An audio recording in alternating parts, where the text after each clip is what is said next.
defee mu ngi noonu waaw bu ko defee moom ngeen di xool si Abdoulaye Wade bii nii ngeen di xool nii dañ leen di xamal ne nag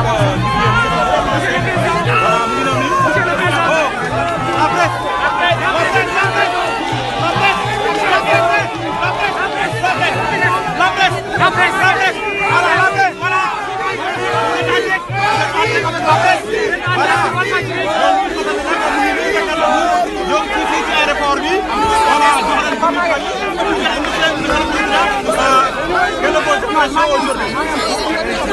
voilà.